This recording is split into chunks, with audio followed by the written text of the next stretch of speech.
What's up, y'all? Good morning. Happy Saturday. Welcome to a new edition of the Entertainment Bill. I am your host, James. A lot of people know me as Jay Rock.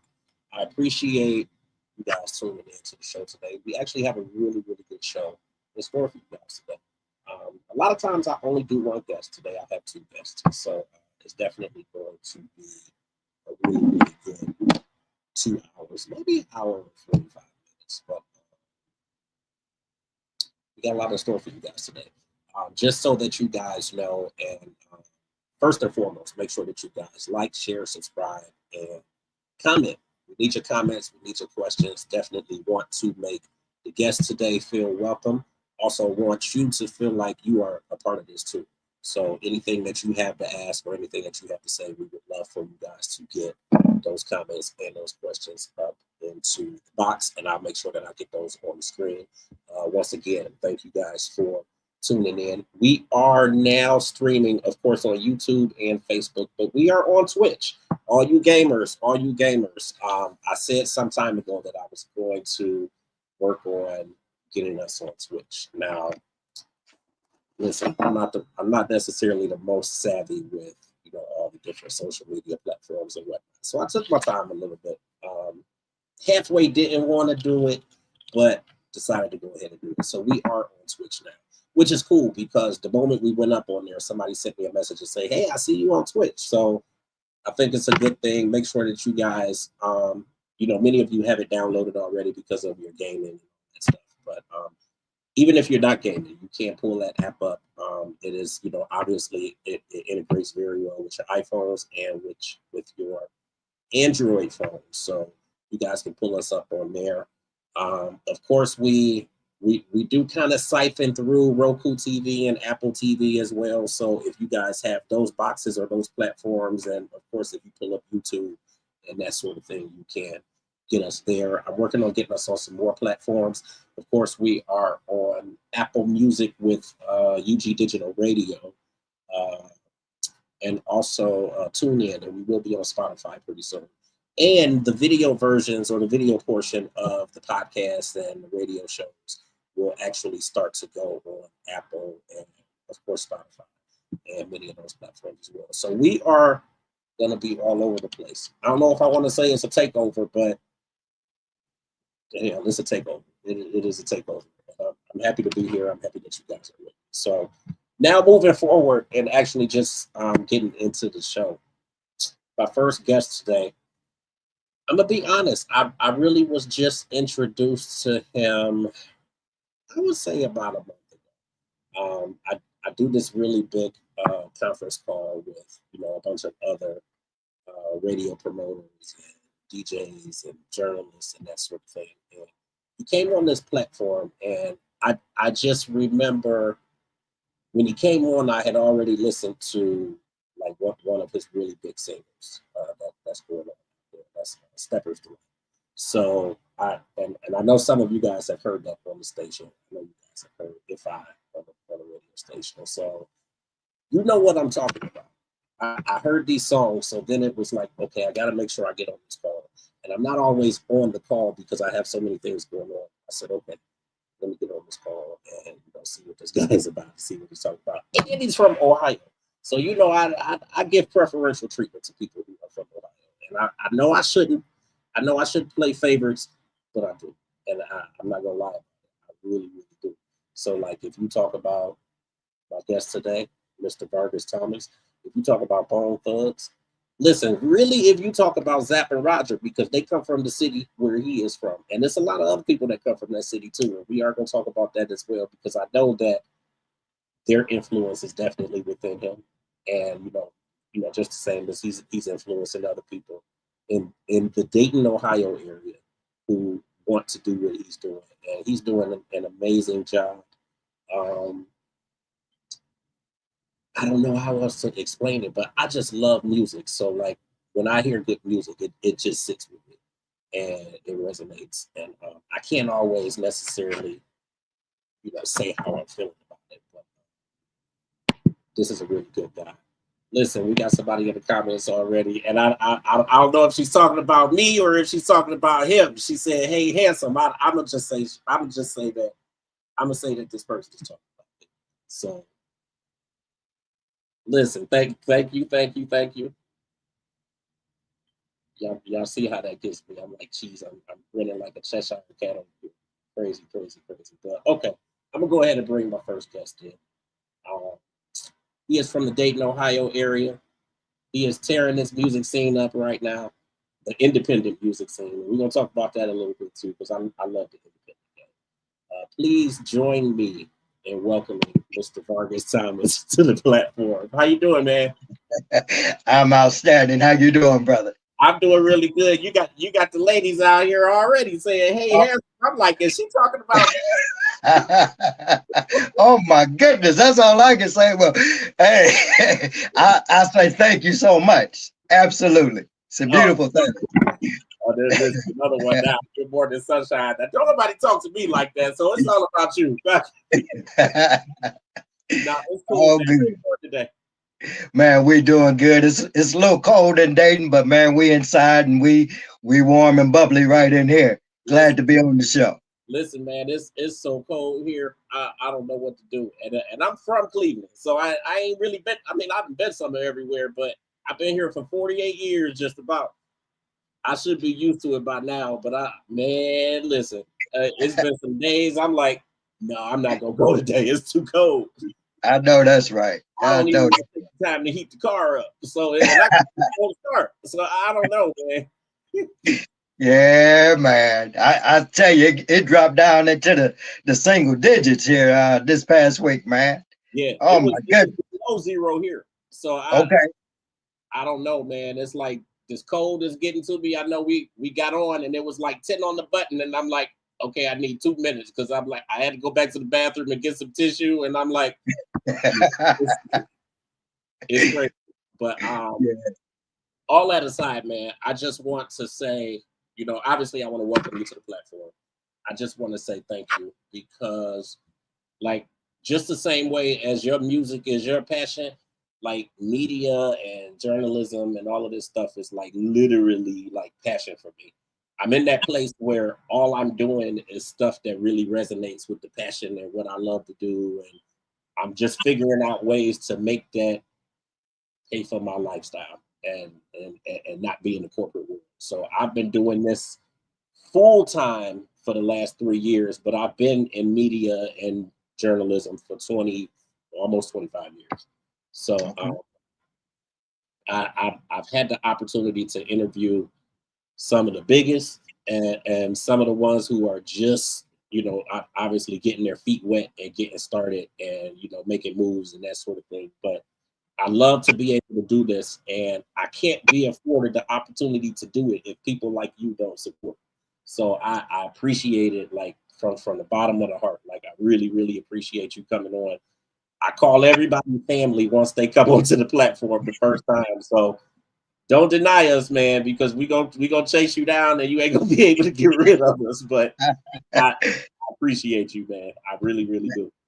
Well, hey, look, it goes back to you, man. I am honored to be here, and you mentioned the word passion.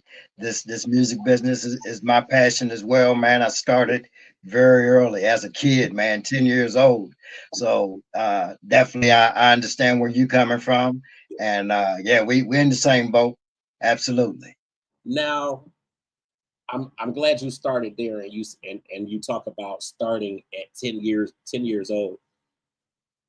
What got you into that place? Like, how did you know that? Okay, this is what I want to do. Or like, were there people in your family doing music already? Absolutely, Okay. absolutely, man. My father was he was the manager of my brother's band. I'm the Okay. youngest of five boys, and my brothers had a band, and my father was the manager. So here's the little catch. This is how I taught myself to play.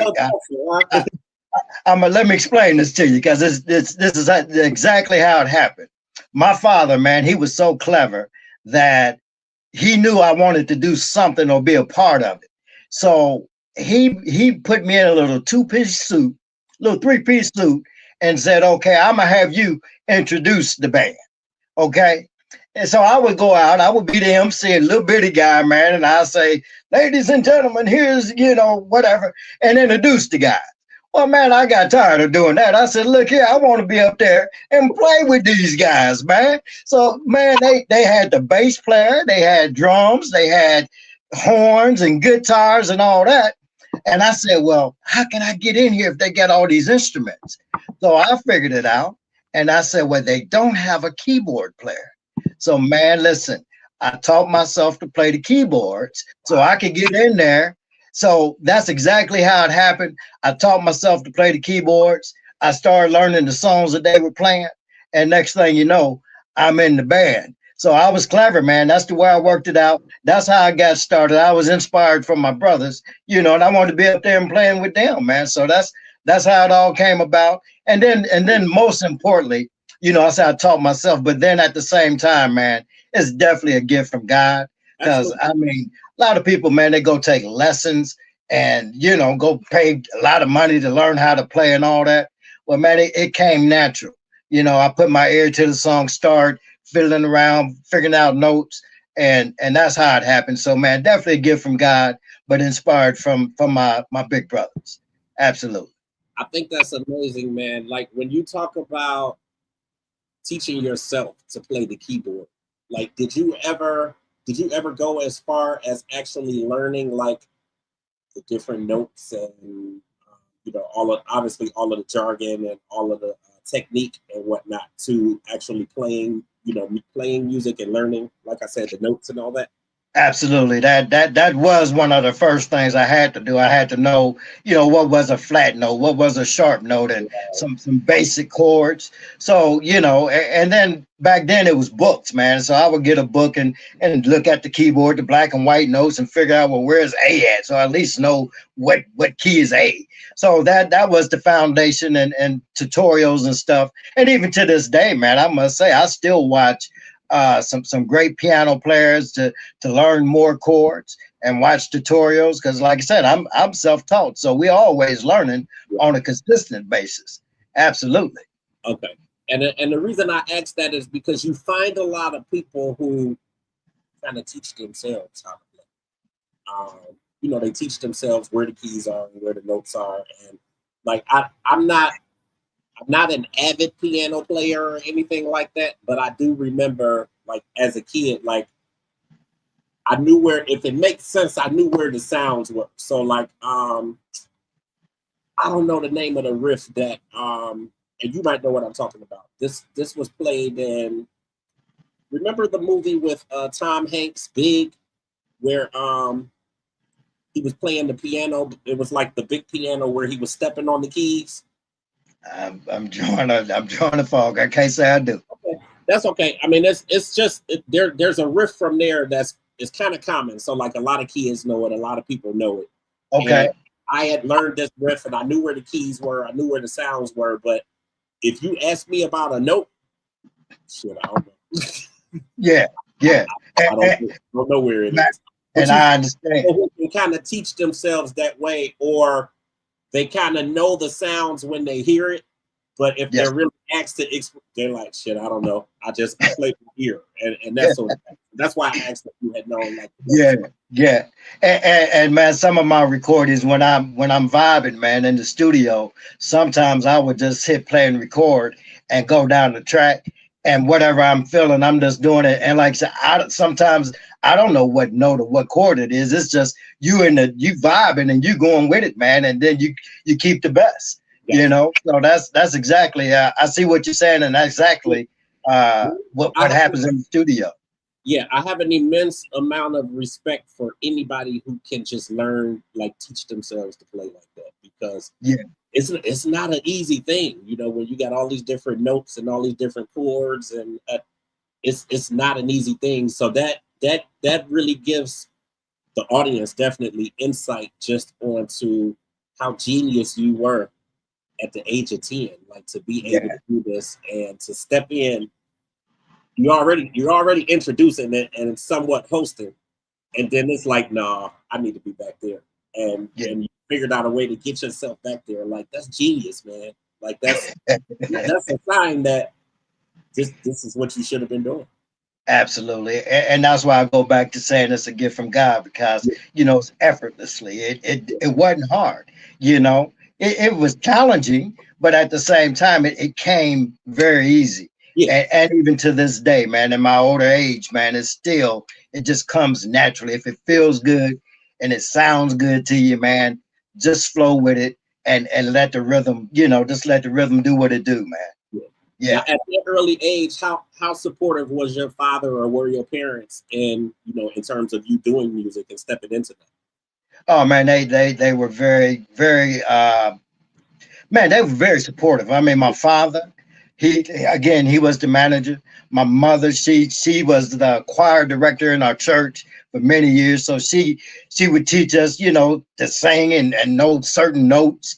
And then I even had an uncle, man, that I didn't know him personally because he had passed before I got older, but I understand he was in the music business as well. And then my father's mother, my grandmother, she would actually make us outfits to wear our costumes. So everybody was very supportive of what we were doing, from my grandparents to my parents and uncles and aunts, man, very supportive.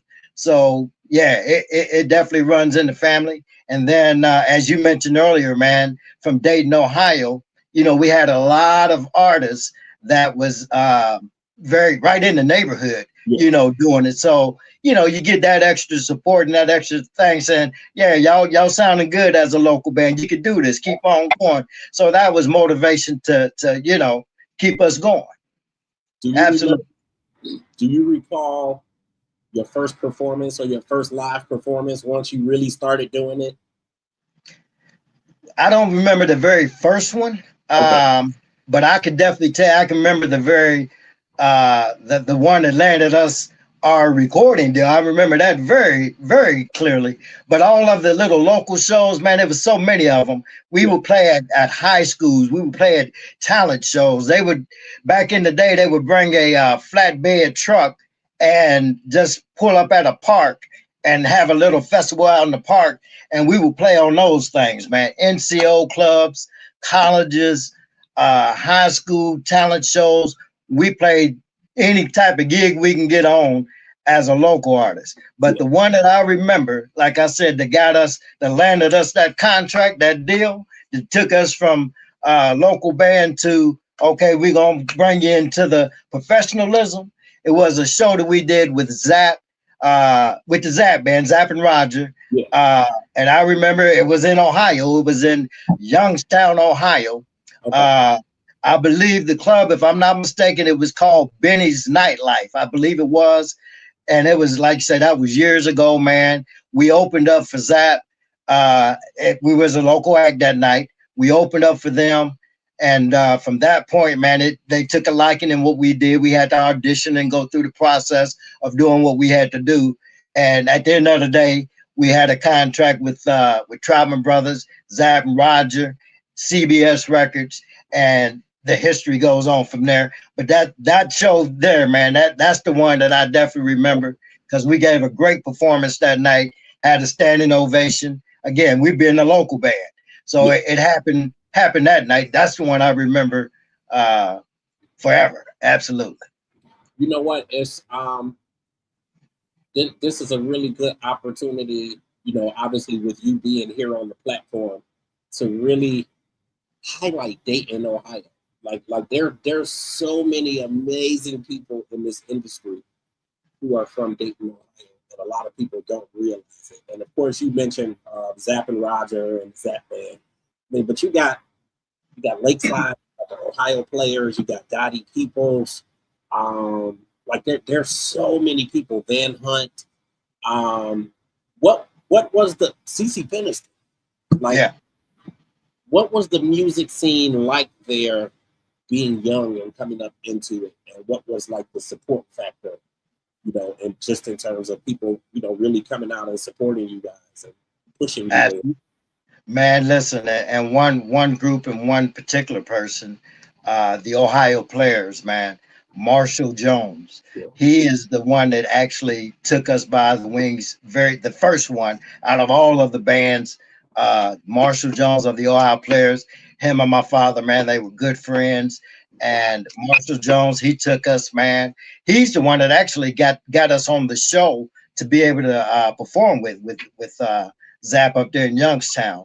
Okay. And man, Marshall, he would let us go into their rehearsal hall to practice. He would give us equipment to rehearse on. He was a very supportive man, got us in the studio, making demos, recording for his acts that he was producing at the time. My brother played the drums on one of the Ohio Players songs back then. So man, he was the one that took us under the wings and said, "Okay, I see potential in you guys," Yeah. and said, "Let's do this thing." And very supportive. Yeah, Marshall Jones, That's, absolutely. it's amazing. It's amazing to hear stories like that, about people, obviously who have come before us and who've been in the industry because, obviously with social media not being around and the internet not being around, like there's a lot of stuff that went on and a lot of things that our predecessors did to really help people get into this business that has gone untold. Nobody really knows that kind of stuff. So like to know the things that Marshall did and that Zap and Roger did, to really help somebody like you and tons of other people, obviously from that area, to really get into this. Like it's really, really, really dope. Like I did an interview. It's been some years now, but I actually interviewed Roger Troutman's daughter because she was doing the reality show, and it's just interesting, like to hear the stories of a lot of these people as they were coming into the music industry and just different things down there in Dayton. Like this, Dayton is a lot bigger than what people really think it is. Yeah, yeah. And even not even the Ohio Players, man, but one I believe two of my older brothers, man, they actually went to school with the members of the group Slave. We, Okay, you know, yeah, yeah. Slave slide, you know what I'm saying? And I remember going to my brother Mark, Pleasure Moore. I remember going to his graduation. He played the drums, and Mark Adams, the bass player, for Slave. I believe they graduated the same night. They were playing at the graduation. So again, that being surrounded around other musicians and professional bands, man, it like you say, it goes way back. And yeah, it's in my DNA, man. It's Yeah. crazy, man. Like if only you knew. Like I've been trying to connect with a lot of these older groups. The ones that are still around and still living, obviously. But Yeah, yeah.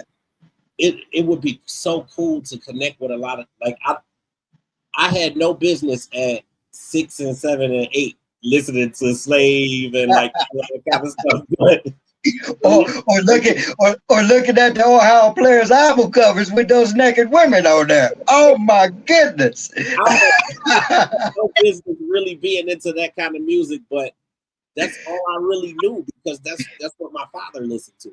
Yeah, Like absolutely. family, none of us did music or anything, but everybody was like so heavy into music, like I said, Slave and the Ohio Players and Confunction and the Commodores and like we was on music, like heavy, Yeah, heavy on music. So like me growing up and being 6, 7, 8, 9, like I knew who these artists were. And I knew who was singing the songs and I knew the words to the songs. And like I just was into music. yeah, Yeah, it would be cool to connect with a lot of these people and really just talk about like those yeah. days and music and stuff. But it's cool to kind of get this lesson from you, man. So you guys who are watching, like this is gold. Like these are the kind of conversations that we are bringing you. This is what you really want to be able to hear from these artists. So again, man, I'm so glad that you are here on the platform.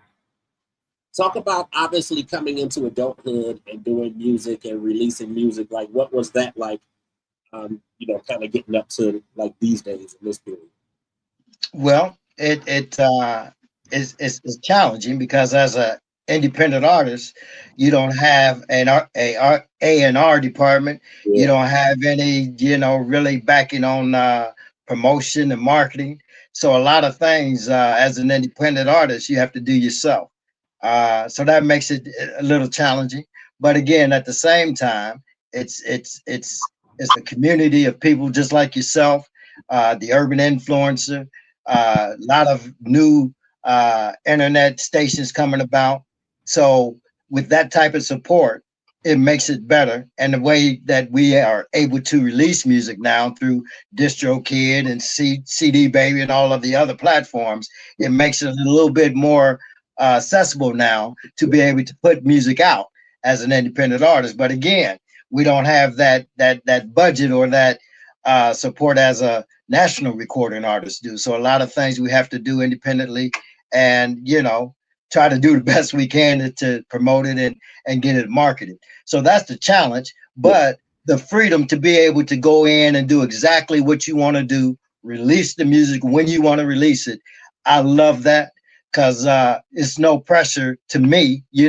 I set my own goals and set my own release dates and all that, so I can work at my own pace and take absolutely. my time in doing it. So, and that's exactly what I do.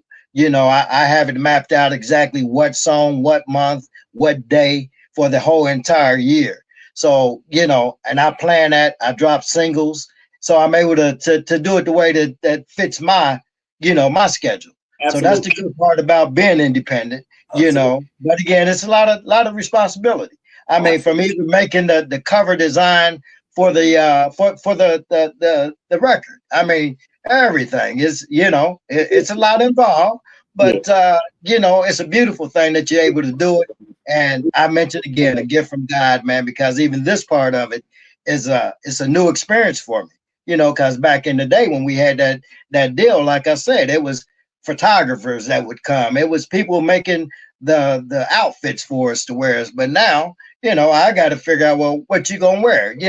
I Yeah. got to make sure that the photo shoot is set Yeah. up. I got to make sure that the interview is set up. Yeah. So, but again, it's a beautiful thing, and we're honored to do it. Again, you mentioned earlier about the passion of and the love to do it. So that's what gives me the motivation to do it as an independent artist. It's Yeah. a beautiful thing. I love everything that you just said, man. I love it. Actually, before I even go forward, I'm gonna give a shout to Cat Queen. She's got a comment down there on the bottom. She just said that these mentors are so important, and really just piggybacking off of that. Everything that you are saying and that you just said is like so important. And hopefully, the independent artists, who may be watching this, hopefully they're taking note of that and everything that you just said too, because being independent, like there's so much that goes into it. I mean, I can even speak from the media side of being independent, because like the reality is I've worked with, NBC affiliate here, I've worked with BET, I've worked with Radio One, and I could very well go and work for the majors, and a lot of this media stuff in a sense would be so much easier and whatever. But doing it from the independent side, it's like you got to kind of forge your way through, and it's a lot that goes into it. And just like you said, with making your album covers and picking out the wardrobe and like all of the stuff that usually your manager would do, or your publicist would do, or somebody else who's there, or A&R would be doing. Like you kind of doing a lot of that stuff yourself, and like A&Rs is interesting because growing up, I always wanted to be an A&R. Like that's the one job that I knew in a record label that I wanted to do. But then Yeah. as I got older, it was just like I can't do, I can't deal with like the not planned or the unknown, I should say. So Hmm. I don't really like, the turnover is really high, and you're in and out, and they can just drop you at any given moment, or you lose your job. And I was just like, I can't deal with that type of uncertainty. So after so long and accomplishing some of the things that I wanted to do, I just said, okay, well, I just want to figure out a way to just do it myself. So like I've been on this independent, you know, run really the entire time. Because I mean, I started doing media in 2003, and I've always been doing it for my own platforms and all that stuff. But I've, I've talked to and interviewed shit, probably some of the biggest people out here. I mean, like hundreds and hundreds of people. Because again, I've been doing this since 2001, so it's like 24 years. But it's not easy by by any measure. So like I totally get what you're saying as far as the difficulty and everything it is that you're doing. But this relationship, not just the conversation, but this relationship is gonna prove to be something, man, because I think there's definitely, I'm not even gonna say something. I think there's a whole hell of a lot that I can do for you and that we can do for each other. And we got Tangy in the mix, and it's a lot of stuff that's gonna be coming, man. And like I'm so driven towards pushing like this independent side that Yeah, it's a lot of stuff that's getting ready to work in our favors. And like the biggest piece is that God is in the center of it. So like absolutely. it's a whole lot that's getting ready to happen, man. But I definitely you see I could talk, man. It's 10:35 already. So I'm gonna go ahead and actually move into your music because I don't want to run over for my next guest. But you got two singles out there, which shit, I think both of them are fire. You got If I, and then you got Stepper's Delight, which man, when the Stepper songs come on, I get out there for about 3 minutes and I'm like, okay, all right, I'm gonna sit down. Yeah, but yeah. that Stepper's Delight, man. When I tell you my father is 72, and he went to the club last night.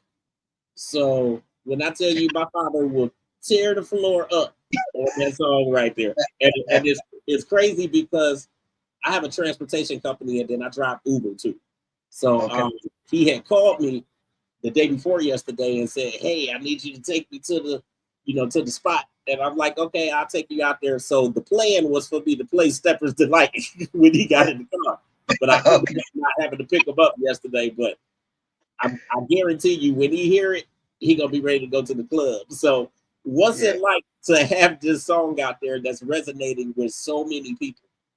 Oh man, that man, it feels so good. It's beautiful because it goes back to what we was talking about, man. The effort and the time that you put into this, track by track by track, not knowing how what the end result is going to be. So to know that you put the time in from each note to each verse to each section of the song, editing and putting it all together, and then at the end of the day, you put this thing out. Not only do the people resonate to it and they like it, they show that they like it by making it move up the charts. Man, this is my first song that ever charted that way and actually went number one on the R&B soul chart. So man, I am excited about it. It again, that's that motivation to let you know, okay, I'm doing something that people can dance to, that people can sing to, and enjoy.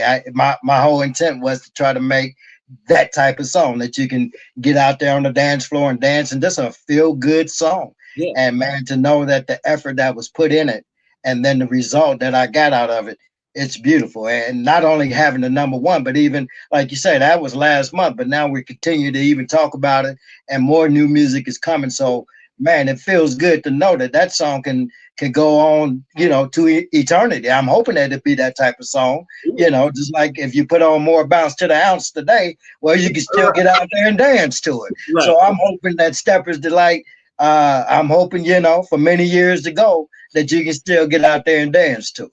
Yeah, it definitely resonates. It sounds effortless. Like it sounds like when you put it on, like it's an instant, vibe. It's an Yeah, instant vibe to it. I yeah. love it. I love how simplistic it is, but it's a good song. And Thank you. again, people in these bars and in these clubs, and like you see now that a lot of the older crowd are really starting to get out, and like my father still line dances and steps and like all of that kind of stuff. So like they really and ballroom dances and all, like they like this song, man. It's doing very, very good. And for it to be number one on the soul charts from an independent standpoint, like how does that feel doing it from an independent place?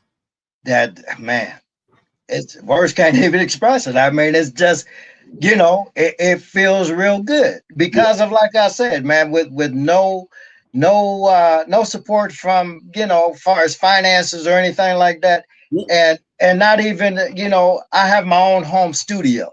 So to know that, you know, I recorded it right here. These Yeah. walls right here. I'm sitting in my studio now.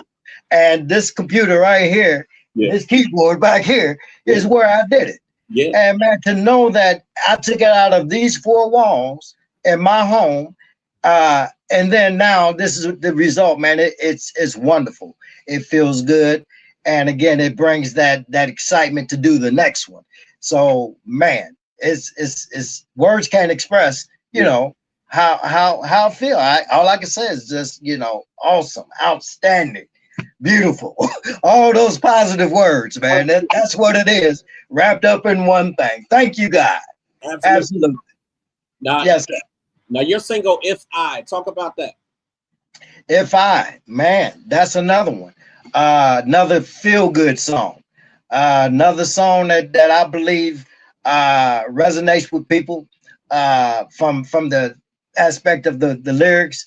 Uh, I was writing, putting myself in a position, if I met someone that I thought there was some chemistry to, Yeah. I would ask the question, well, if I called you, would you talk to me? Right. Right. Or if I text you, would you text me back? Yeah. And then getting real deep, if I knock on your door, would you invite me in? Yeah. So that was the thing, is just trying to come up with something catchy that people say or would do uh, in a personal, situation. And again, making the beat, making the rhythm feel good where you can dance to it. So that's how it was birthed. And again, that's a feel good song. You can dance to it, sing along with it because it's very simplistic as well. Yeah. It's got the grown folk vibe to it. That Absolutely. right there, and that was actually going to be my next comment. The thing is, music has changed so drastically over the years, and a lot of what you're getting today on radio and beyond is sex, sex, sex, sex. So like this song is really taking people back to kind of the past days where where there was romance and chivalry and like where you really were courting somebody, versus what you're getting today. And the reality is a lot of people miss that vibe that you're bringing with this song, with hip hop. Like a lot of people are missing that, and I think that's why now they say everything makes a comeback, but Yeah. I think that you're kind of in that zone. You're in your own vibe. You don't sound like anybody else, and like all of that plays into the success of the track and the success of the music that you're putting. So I think it's really amazing. Yeah. Yeah. Def- Absolutely. Yeah. yeah, I think it's definitely something that people are going to continue to enjoy, and then like these tracks are going to be living out there, for eternity. And just like you said, like the Zapp and Rogers, where you put on More Bounce or Do It Roger or like any of those songs, like they they got albums like full where every song is like, Yeah.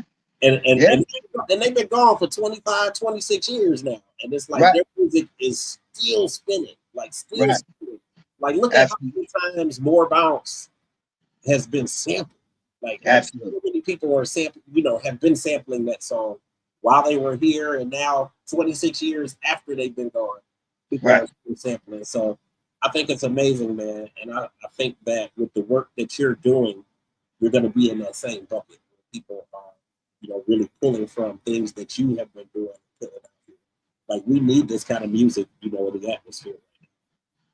Thank you, man. And that's my intent, is to make, everlasting music, some, and not only from the musical far as the beat or the rhythm, but as well as a lyrical content, like you say, making some stuff that makes sense, doing some real writing lyrics from story, making it be realistic, and like that If I, it's a very realistic song. I mean, it's you meet somebody. I think one of the lyrics is, "I've been thinking about you ever since we met. You've been on my mind," or whatever it is. And then I'm just saying those things that's a real true story. I want to know how you feel about this, or Right. is this a fantasy? Tell me. I want to know. So that's those are things that I think a real man asks a woman anyway. Tell Yeah. me, is this for real, or where are we at with this? So that's the truth of the matter. Just trying to be realistic, simplistic, that something will last for eternity. Yeah. Absolutely. What is the vibe around Dayton when you're going around and people are seeing you? Like, are people recognizing you for the music that you have out there? Well, I got my friends on Facebook and TikTok and Instagram, and they always giving me that support and that thumbs up and that like. So that's very helpful. I'm not one to really get out a lot. I'm very I'm all either I'm at work or I'm in the studio, so I'm not really out and about just mingling and that type of thing. So I'm very laid back. But man, it's good to know that when I'm on social media that the support is there. And I do a lot of that. I try to post some on a regular basis, on a consistent basis, and just keep people up to date on what I'm doing and what's upcoming and all that sort of thing. Yeah. How has social media, really been beneficial to you in pushing your career and your music? Well, it has definitely broadened the audience. And even like what we're doing now, maybe some people never heard of me before because of this now know that, okay, I'm going to check this guy out, you know. So it helps by, publicity. And I post some things, man. Sometimes I have on my sunglasses or I have on my sweats, whatever. I'm in the studio. I may be dancing. I may be in my car. I did a post one time. I was literally in my car and I was explaining, sometimes I just get in the car and go for a ride to get some inspiration. So when I go back in the studio, I get in the car and listen to some smooth jazz or whatever, just to get my head, cleared out and just go for a nice little ride. And then that gives me that clarity to get Yeah. back in the studio, and then I go in and start doing my thing. It's just like a guy that goes to the gym. Well, he goes there, works out, he feel good, and then he go back and start his day or whatever he needs to do. So that's my little therapy before I go in. I did a post about that. So you see a lot of things like that, and I post just to show some behind the scene things. So Absolutely. it definitely helps. Social media is one of my best friends right now. Absolutely. You Yeah. you you had your EP that came out, Destiny. Can you talk a little bit about that? Yes, sir. That was my first independent thing that I started. It was 2019. Yeah. That was, and let me share this as well, because we talking about the bands from Ohio. uh, Southern Soul Blues man. His name is Big Rob. Okay. Big Rob was a part of the Zapp and Roger thing for many years, and he went solo and did his own blues thing, and really good in the Southern Soul Blues. He took me on the road with him as his keyboard player for many years, Okay. and let me share this with you, because this is how that part of it, as far as me doing the independent thing, happened. He had got me a keyboard, a sequencer keyboard, to be able to play. And within that sequencer keyboard, I came up with some songs. Okay. And I put it in the sequencer of that keyboard. He never used it for that way. He just used it to play on the show. Yeah. Well, I got to diving in and come up with some songs within the sequencer. And he said, "Well, man, that's pretty good, this, that, and the other." He said, "But that's old school now. You need to get a computer and you need to do this thing, where you got more tracks to deal with and do what Yeah. you need to do, Yeah. something bigger than just this little sequencer." Yeah. So he told me, he said, "Man, get you a little laptop or get you a computer Yeah. and get you some software and start doing that thing and doing it." So he gave me that inspiration to, do it that way. And man, I did exactly what he said. I went and got me a laptop, got me some software, started making songs, man. And I said, oh my goodness, another gift from God to be able to just figure this thing out, put these songs on here. So I start coming up with songs, and then that other thing kicked in, man, and I started releasing music. And that's how I started. He gave me that inspiration to do it, and I went with it. Not only him, but then I got two sons, man. They grown and gone now doing their own thing. Okay. But at one point, they had did the same thing. They had got some equipment and released some rap music. Okay. And I was like, wow, y'all doing this thing. I did this stuff, 20, 30 years ago. Y'all been putting out music. Right. So, and to know, like I mentioned earlier, man, that the platforms that we have now, the distributors we have now through DistroKid and all of the other ones, it makes it a lot easier to do it. So that's how that first Destiny album came about, was just being inspired to spread my wings, man, and just to take it to the next level. Yeah, absolutely. I think it's amazing. That's what it's supposed to be, as far as, Big Rob helping you and giving you that advice and that inspiration and saying, this is what you should do. And like, that's what it's supposed to be. It's us helping each other to move. Yeah. Because it's room out here for everybody. Like, yes, it's cool to see that camaraderie was there and that he was willing to help and give you that advice and tell you, what can propel you to the next level. That's really what it's about. It's also dope to see that, the hard work that you've done in this industry, you were able to pass that on, to your kids. And then, they were able to do some things that, like, are they still doing music? Not right now. That my youngest son now, he's a professional massage therapist. So, he just shifted gears, but it's still in his DNA, absolutely. But and I believe just like myself, man, there was many years that I stopped doing music. Yeah. I really did. I stopped doing it, and then I got back into it. Yeah. So it's in their DNA. If they want to come back and get back in it, absolutely. I love to collaborate with my sons, man. That'd be a beautiful thing. It's always gonna be there, and that's the thing, because a lot of times people get into it and then they start doing other things too. And I mean, you got a lot of musicians and a lot of artists out here today who are doing music, and then they'll stop for 4, 5, 6 years and they're doing this. And I mean, hell, Jay-Z hasn't dropped an album now in how long? And he's got all this other stuff going on in sports and stuff. And then if he decide to come back to it, do another album. So no, I think it's cool, man. It's always there. This has been a really amazing conversation, man.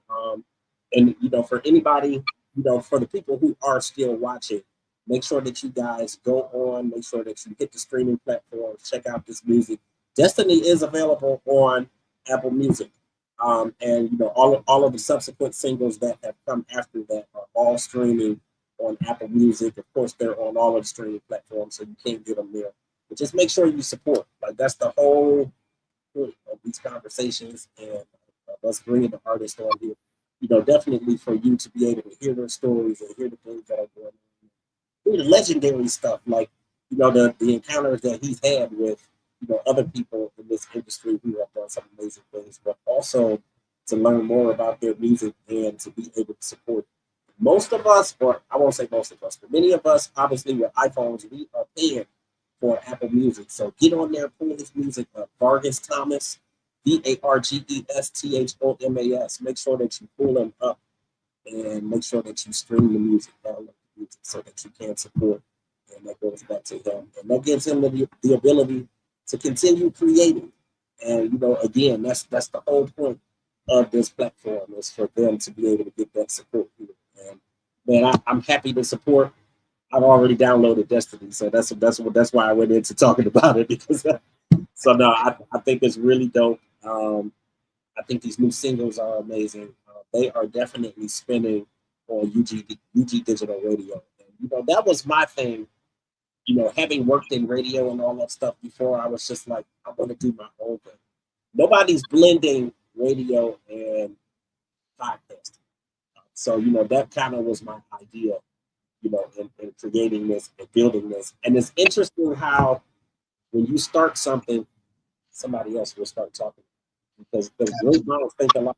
So it's like the minute you start doing something, it's like the whole world is caught on now. You start hearing other people talking about it, and it's crazy. I just watched, Shannon Sharp has the podcast, and he had Cheryl Underwood on there. I think that's the newest episode. So Cheryl Underwood's on there, and kind of midway through, she's like, "I want to do a podcast, and I want to blend it with radio," and I'm like. So now this is gonna be my competition because the whole time I've been like, oh, it's just me. Ain't no competition out here. Now I'm like, damn. Now I'm gonna be going up against Cheryl Underwood now. It's cool though, man. Like, listen, us as Black people, man, like we are talented. We are talented, and it's cool and it's a blessing just to have the opportunity to talk to people like you who have been in this business and who have seen the ins and outs of it. And you're on an independent level, I'm on an independent level, so we definitely have that piece in common. But it's just cool to get the wisdom, man. I really, really appreciate you just for the time, conversation, for the laughs. Like this is really, really dope. This lives forever on the platform, so it's going to continue streaming. We continue promoting the shows even after we've done it. So we don't do it and then just goes in the back like, yeah, we did that. So, we keep promoting it and we keep sharing flyers and doing new flyers and putting stuff up to continue to push it out. Because, for as many people who had the chance to see it today, it's many more who still need to see it. So all of that being said, man, just to say thank you again. Any type of final comments or anything like that you want to get out there? Well, again, thank you for having me. Definitely appreciate the support.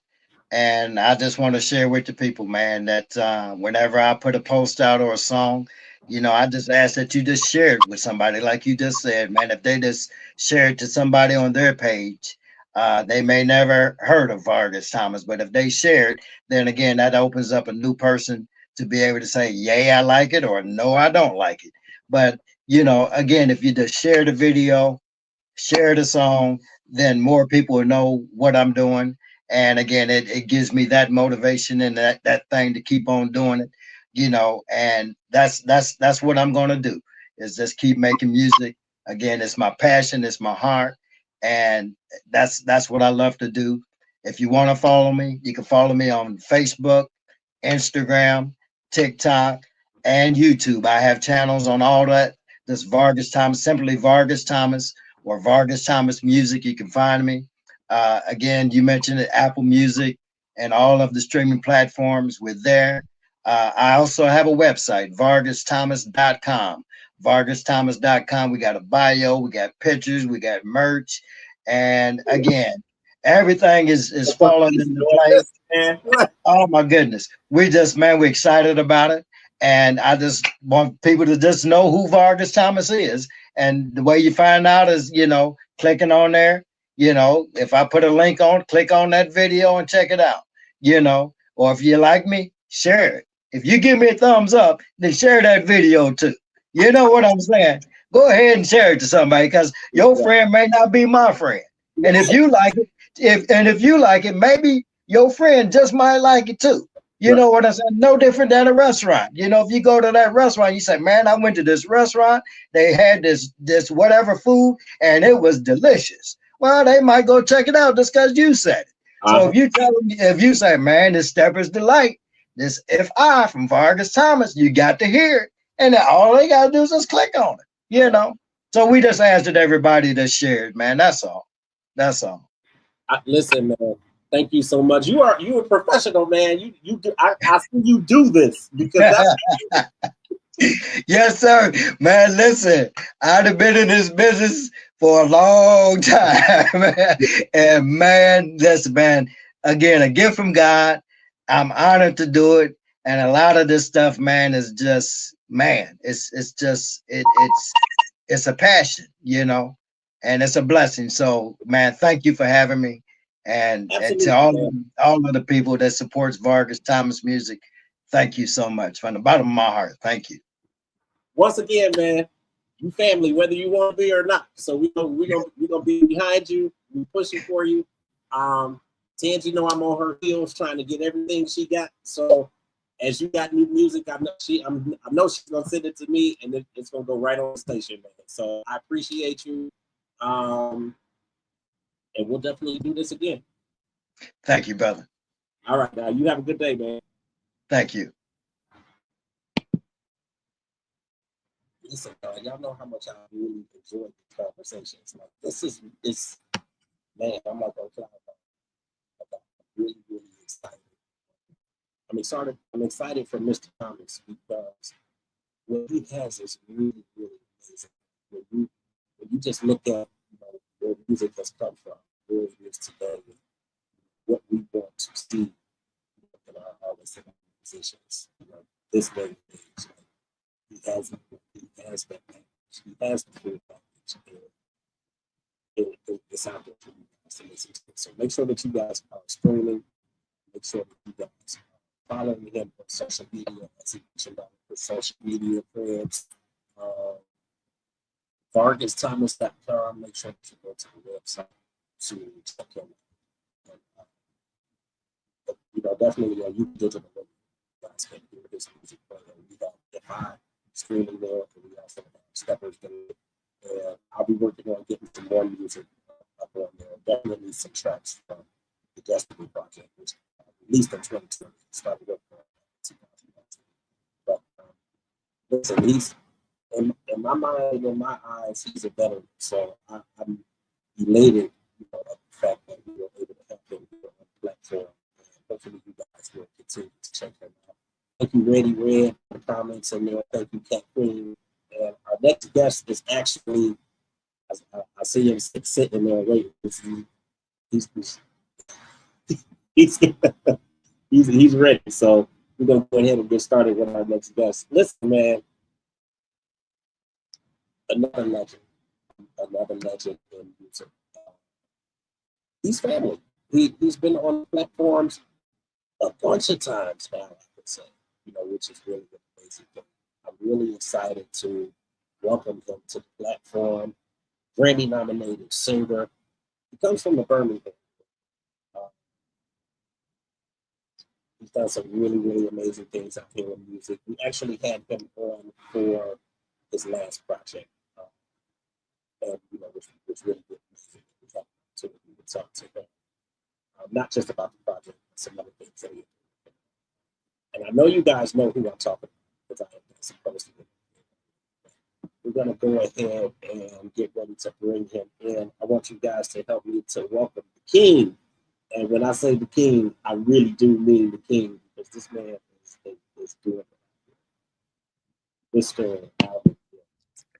Sir. What's up, my brother? How are What's you? up? I'm Good to like, see you. Happy two New Year. Happy week, New Year. like I can't take it. Like 2 times in 1 week. Like, how do I get this lucky to get you on video twice in 1 week?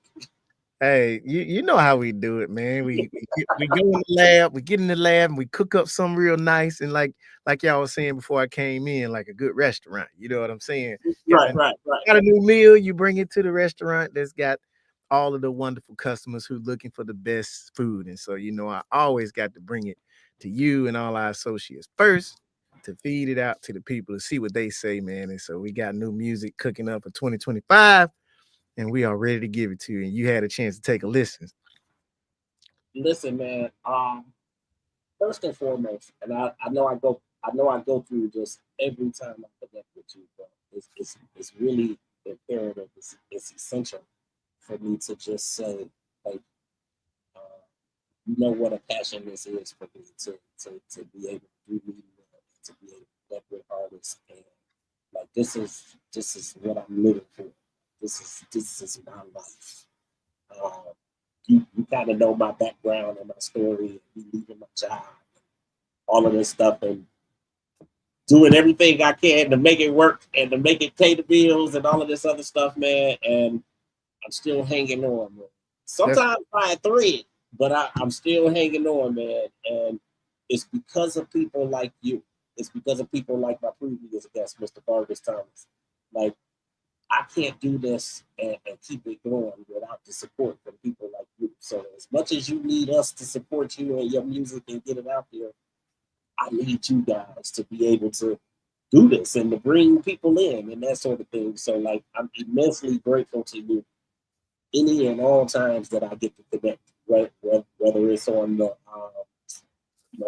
urban influencer call, or whether it's a listening party or whatever the case may be. I'm grateful. I appreciate you. It's a Saturday. It's 11 o'clock, and it's still considerably early. Like if I wasn't doing this, I would still be asleep. So I want to wake up all of your fans. Wake them up. Get up, get up, get up, get up. Right. Yeah, man. So first and foremost, how are you? Man, I'm doing great, man. I'm doing great. I'm happy that I made it into a new year full of hope.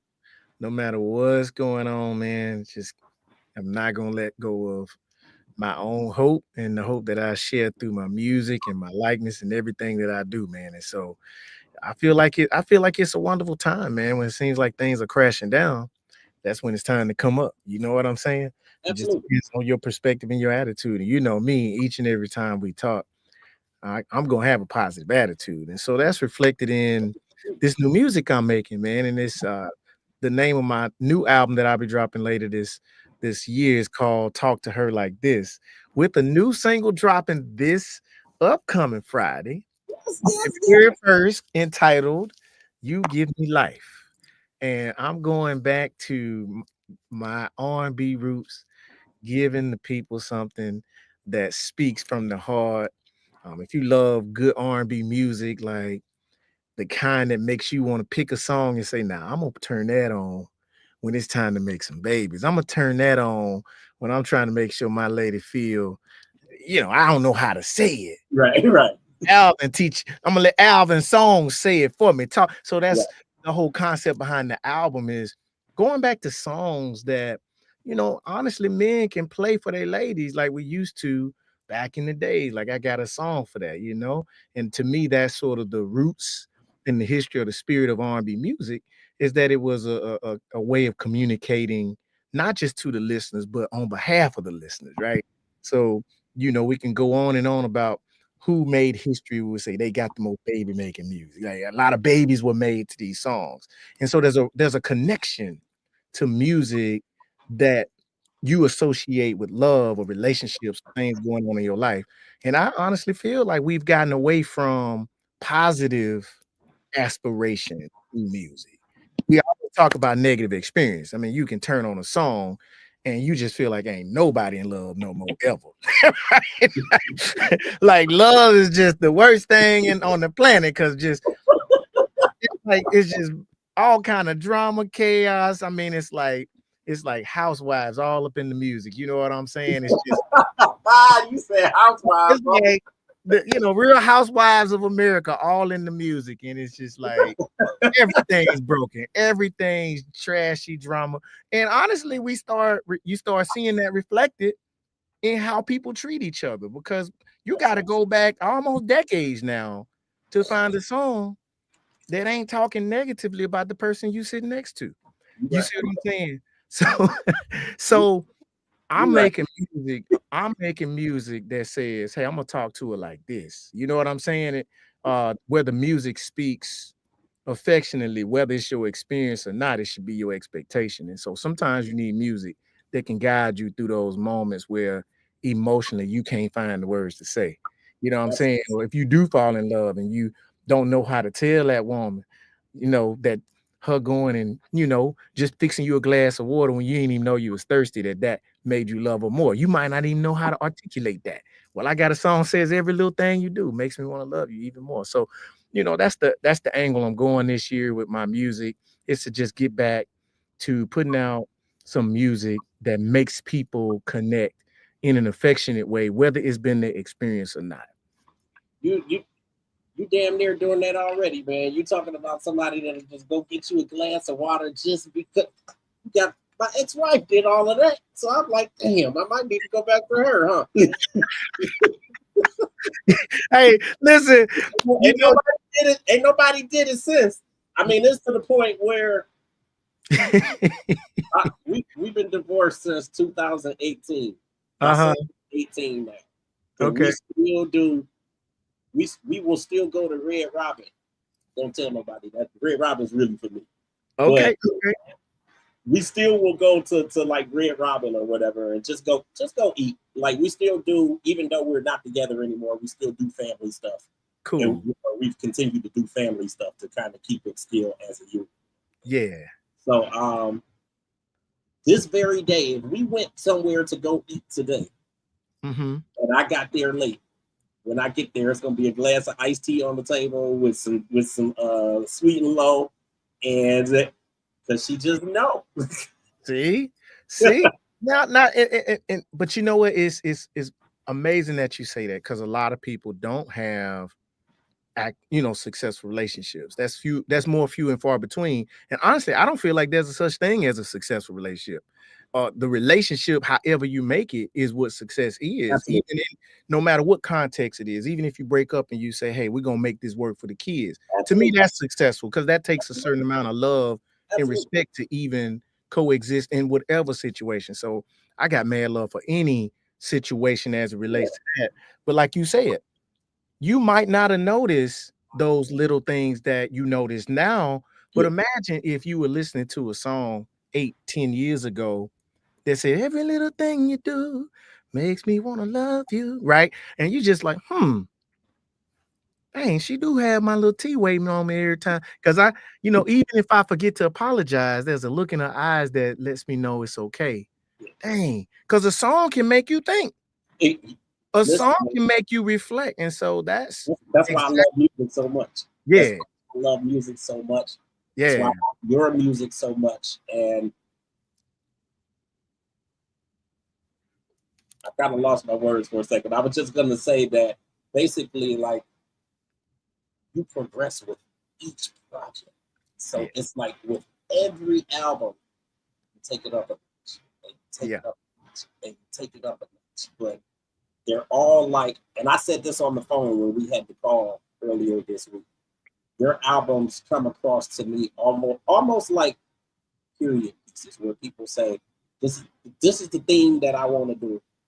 And this is what every track on this album is going to reflect. And it's going to be one after the other, and this, and then the next step, and then that's all of your albums. So like when you say you're coming back to, the roots of good R&B music, I don't feel like you've left it. Like I feel like you're giving us that. Like with your last project, it was like, damn, like it all goes together. It's like D'Angelo's first album, and we both said that on the call. It's like when I put that on, it's one song on there that I have never liked, and today I'm like, this shit gone. Like this shit, it's it's the one right before Cruising. So whatever that is. Oh, I'm not sure. He's like, I did keep my cool. You know what? Jazz beat in the back, and I'm like, are you talking about doom, doom, doom, doom? I don't know. Not that one. Listen, I'm gonna tell you what it is. Listen, you know what? If we go down to D'Angelo Street, we're gonna get stuck there. So let's not go there, because that's one of my absolute favorite artists. And I'm glad you mentioned artists like D'Angelo, like Maxwell. I think some of the more recent, 90s teenager, 90s, 20s guy myself. And that was when, I wasn't alive when Marvin Gaye was making music. My parents were. But I go back and listen to that. But while I was a teenager, getting into my 20s and 30s, you had the D'Angelos and the Maxwells, where each and every time they put out an album, it was never like the last album, but it was an experience unique from top to bottom. Sonically, met the what they wanted to talk about. Absolutely. Maxwell to me was one of the is one of the greatest at putting together experience albums, where you listen to it and you like, oh my God, this dude is taking me on a musical and lyrical experience. He didn't just say, man, let's put something out there to get a bunch of streams. Like what's tracking right now, what everybody listening to. Those artists didn't do that. They were like, this is what I want to give the world. And to me, that's pure. And that goes back to Prince and Michael Jackson and all of the greats that still, whose music still live today. They went in there and they pulled out something from their spirit, and it's art, and they paint a picture through each and every song, the way the tracking, the sequencing of the songs. So I appreciate that you, having followed my projects over these years, you see that I take that same approach, and that I'm not just selecting tracks from different people. Nothing wrong with that. Nothing wrong with it, but that's not my process. You see what I mean? I mean, like you put so much into your projects, to make it cohesive and to make us get the story. Like we can listen to, I mean, just the same as I can read a book, and if it's really a good book, then it invokes my imagination, and I can picture what's going on, and to bring up other things or whatever. Like that's what your albums do. That's why I'm so elated and happy and grateful to get on these calls when Tangi sends me, when Tangi lets me know what's going on. It's like I gotta be on there because I know he got something. See, he's been cooking up something, man. Yeah, I know he's been cooking up. And for everybody that supports you, I definitely encourage them, like you say, as they anticipate the new single dropping next week. Man, go back. I've been, my first album I released in 2012 after spending about 10 years as an adult musician, producing and writing and playing music and being a bass guitarist for everybody else. Decided, hey, let me put out my own music. So my first album was released in 2012. And so there's a good journey of music and progression, even from that very first album, which is entitled Expose Yourself, that even as I go listen back to that album now, I'm like, whoa, what was I thinking? Like, what? Wow. And I continue to listen. I'm like, oh, even myself going back and listening, I'm like, oh, I was in a zone right there. And once I come out of it, I don't go back in it. It's like, yeah. So it's not hard for me, because once I'm done with it, I'm listening and looking to feel something new. And oftentimes I do pull from what's going on in the world and what people are feeling and what's going on in society. And I'll tell this story for your viewers that inspired this project, that many will say is, like you say, R&B, love and everything. But in doing one of my mentoring sessions with my 18 to 24-year-olds, many of which who have issues with the law or have come from at-risk population, mostly you would think they listen to hip-hop. Okay, letting them hear this song that's going to be my new single called You Give Me Life, right? And I just said, they like, what you working on, Mr. Garrett? And I played the song. I'm talking about, I see these my thug boy, they like, they got that face on them. I'm like, oh, they just grooving like that, smiling. And one of my guys, Ray Quan, when it was over, he said, hey, Mr. Garrett. He said, hey, I might need to get that right now, because I feel like if I played that for my girl, I might can get her back. He said, I need to sing. He said, if I sing You Give Me, he started humming it. He said, if I can sing that to her, I feel like I get my girl back. And I laughed. I'm talking about, I laughed. But that was honestly what triggered my mind to think, here's an 18-year-old guy who I know knows all the latest rappers, listens to all the trendy music, but heard an R&B song and immediately felt like, if I could talk to my woman like this, if I knew to say that, I feel like I can get her back, because I want her back, but I don't really know what to say to her. And this is a young guy. And so that really honestly inspired the whole thing. Hey, talk to her like this. And for any other person who want to communicate with a woman or something like that, talk to her like this. Say these things to her. You know what I'm saying? So it's kind of an R&B tutorial, and to be honest with you.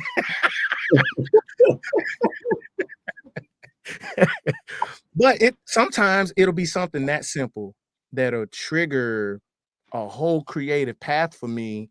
And from that point, every song will line up to that message and that conversation, that real life example of, whoa, it's not guaranteed that every young man out here has an example, has somebody to talk to when he's emotional and want to talk to a lady. Maybe all you hearing is B's and H's and all other manner of words that music calls women, and you may repeat that and you think she understand that and she's saying it about herself. You may not know a healthy way to say I love you. You might not know.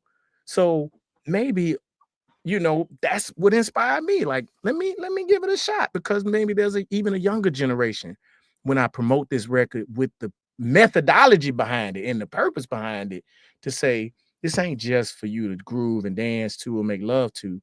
There's going to be something I'm saying here that if you repeat it at the right time, it could probably help you get closer to somebody you love. What's different about Alvin Garrett today going into this new project that wasn't there with your first project? Honestly, love for my own voice. Love for my own voice. I can honestly say the difference between me in 2025 and me in 2012 is I go back and I listen and I did sound good, but back then I didn't know it.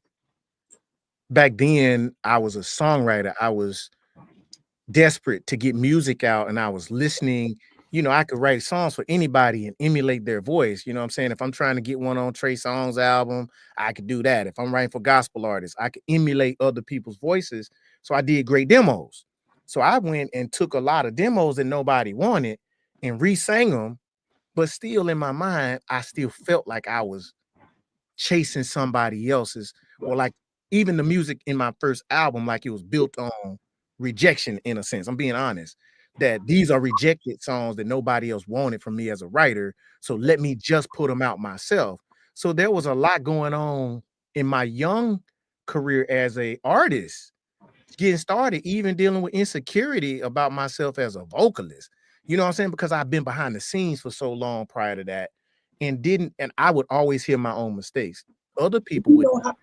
Do you know how many people need to hear this? Hey, I'm telling you, make do you realize the therapy that you're doing, even just in talking about how you didn't love your voice? Oh man, you didn't know what you didn't know the power that you had and what you could do. I didn't, brother.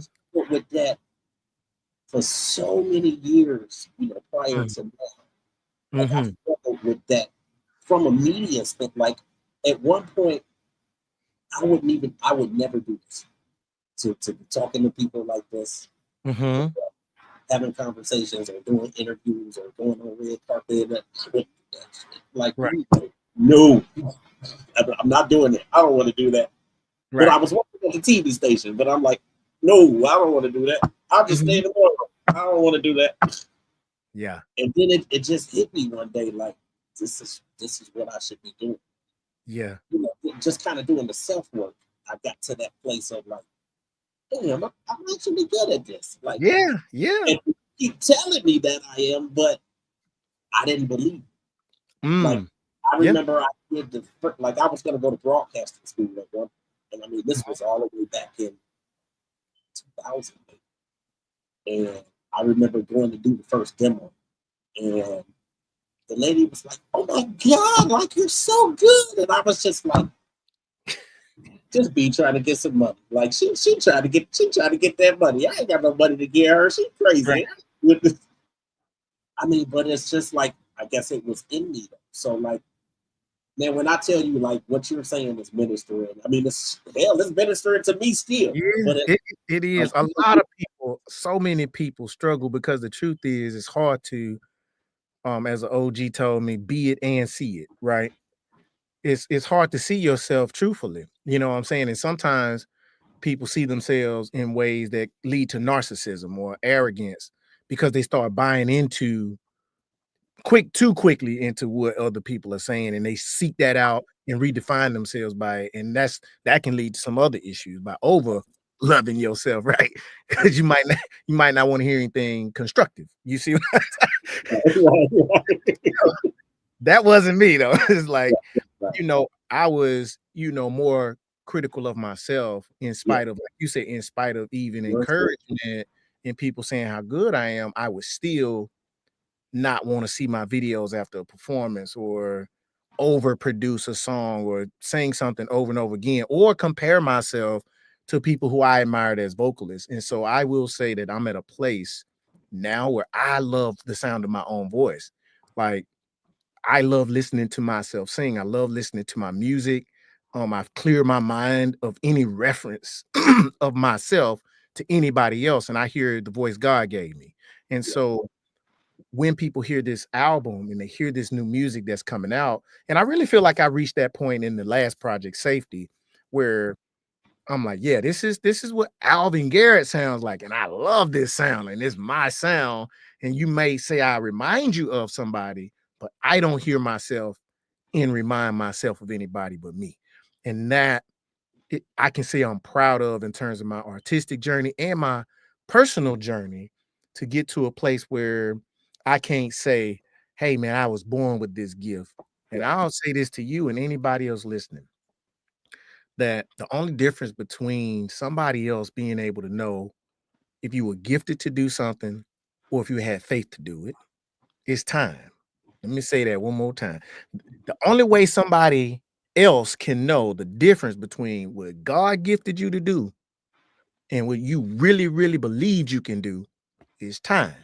So let's take, for example, somebody has the gift to run really fast. And at the gift of 5, that little joker scooting down the street. And the other little 5-year-old, he a little chubby. But he see the little fast 5-year-old running down the street. Say, I want to run like that one day. Right. And that 5-year-old really wants to run that fast. But God didn't make that little 5-year-old super fast. He just made him kind of chubby and lovable or whatever. But he just really wanted to run. Right. Watch him at 15 on the track team. At 15, and they racing each other, and the little chubby 5-year-old leaves the other 5-year-old Yeah. 10 behind. Yeah. How you gonna know which one God gifted to be the fast runner when the little chubby 5-year-old wanted it worse? He wanted it so bad that he practiced while the other one played video games because he was naturally fast, right? Yeah. So the little kid's faith took him further than even the other kid's gift.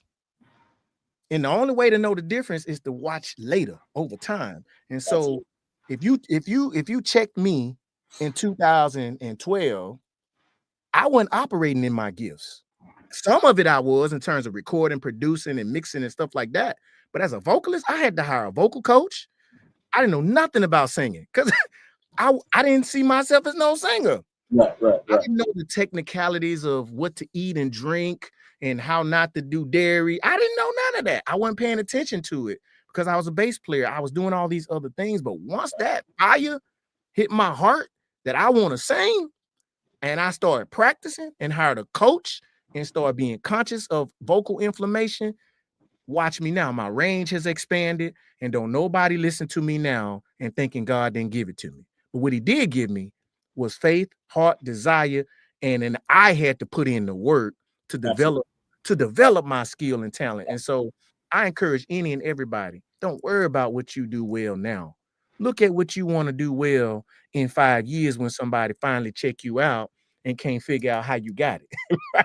You know what I'm saying? They don't know how you got it. They just gonna see the results of your hard work and effort, man. And so I'm really excited about this space that I'm in for this new project. Is that, when people do discover me, they can go back, over 10 years and listen to an evolution of my growth and get to know me and say, oh, this guy didn't just show up. You can see that evolution, like you just said. You can hear it. Trust me, they will. He stuck with it. So yeah, like I looked at hearing this project or hearing the songs of the project that I did get a chance to hear, because I know we ain't get the whole project, but hearing what I did hear, like I can go back to Safety and I'm like, yeah, this dude is Alvin. Like this dude is Alvin. And wow. I think what really stands out about you to me and what I really like is like you just can tell that you're putting your all into it. Like Like, we get that you're putting your all into you know, the newest creation that you got. You know? Yeah. Just the visual to be able to see that, like, he really believes in this project. And to me, that makes a project sale, you know, even better as well, when they can see that the artist truly believes in it and is out there promoting it and is out there saying it and is like out there doing it. That's right. That's right. Well, man, I always say, like you say, it's a tradition to reach out to my day ones. You know, Tangi is one of those people who go back to 2012 as one of the members of my first publicity team when I started getting publicists for myself, and who just heard me and believed in me, and even more than I believed in myself. And even now, she still rocks with me no matter who else I meet, no matter who I bring around. My girl Tangi, so I celebrate her as a part of what I say my day one crew of folks that rock with me no matter what. And as they evolve and you evolve, they still always there, man. And so, you know, I celebrate her for always making sure here in the past couple of years that when it's time to get an audience of people like yourself, she always reach out, make those calls, and y'all show up. And it does encourage me. I'll be honest with you. It does give you some honest feedback because I don't think y'all would lie to me. I don't think y'all would. I think y'all would. You'd be nice, but you would. But I don't think you would come back year after year. I would say maybe, but You be busy. You be busy the next time she called you and asked you to come back. I think that's the thing, man, is that first of all, you have a really amazing project. The delivery is great. I told you, I don't know, probably, I don't know, 3 sessions ago, you know, for a project that you were doing, and we had to go to a listening party. I think I told you then that, like, this is so amazing to be able to sit with the artist and listen to it track by track and say, this is what, this is a banger. This is a banger right here. This is good, but nah, the next one is really the fire. Or, like, it's cool to be able to sit in that type of environment. You know, even with us being in our homes or cars or wherever we are, and you're there in the studio and you're playing the tracks, and we're like, okay, these are good for the project. These may not be so good for the project. Like, it's good for us to be able to give that feedback and know that it's truly being considered. That's right. And taking to heart, even if you still decide to go with it because you're like, no, I really believe this, because that's gonna happen too. That's But right. just to be able to give that feedback and know that it's actually being taken to heart, man, that's like the best thing in the world as a journalist. And then from your perspective, to be able to get that honest feedback and then take it and do with it as you will, like, what kind of experience, what kind of, you know, what other opportunity do you have to have that type of experience as well? Yeah, and I agree with you, man. Is that you know, oftentimes, you know, you got to have a circle of people that you trust to tell you the truth. You know what I'm saying? That you can lean on, and that's not everybody. You don't always do that with everybody, and you don't always seek approval, but seeking good, honest, instinctive reactions. Sometimes I'm looking at facial expression, like, you know what I'm saying? Like, you got to see that face when you get that. But you have to. Yeah, you look. I want to see face because it was one of the ladies on this. She was, and she leaned back, head cocked back like that. I said, I said that's a winner. That's a winner. She can't fake that right there. Nah. Man, when you get them Virgos and it be on their face. Man, my ex-wife. And she be looking at these videos, so I know I'm gonna get a text message pretty soon. But hey, you know what? You need an advanced copy of the album, you know, in case you're trying to you know. I probably do, because listen, you might have some reunion time. It might be the year of the reunion for you, man. You play that album. Like, hey, girl, let's just go ride down this street. And she ain't got to say one word. Just don't say nothing. Just ride with this Alvin Garrett record. Right. I got the advanced copy because I'm cool with him. Right. And I just want you to ride. And then by the time these 30 minutes over with, just talk to you. And then what you do, you look at it and you say, what he said. Yeah, that's it. Because, man, she ain't got to say one word to me. I can look in her face and, yeah, I probably shouldn't do that. Like, that's it right there. Yeah.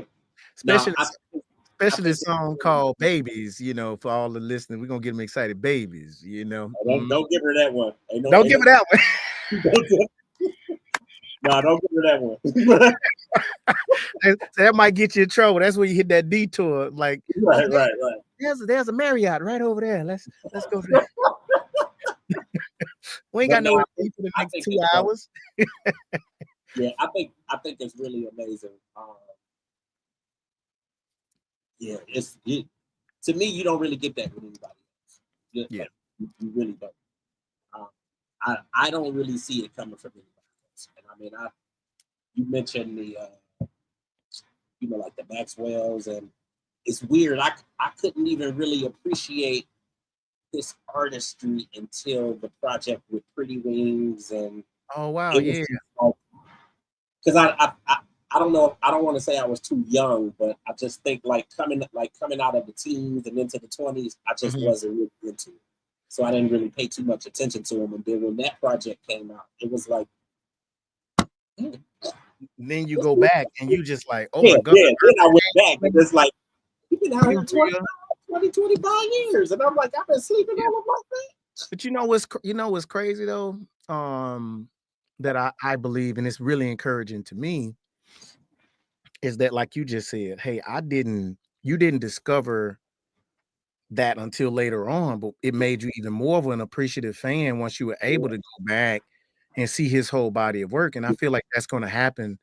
I really believe that's going to happen for me, that a lot of people, as they discover me now, will go back and connect to the other bodies of work. But like you say, I can remember as a fan from Urban Hang Suite with Maxwell, slightly being upset when Embryo came out. Let me explain.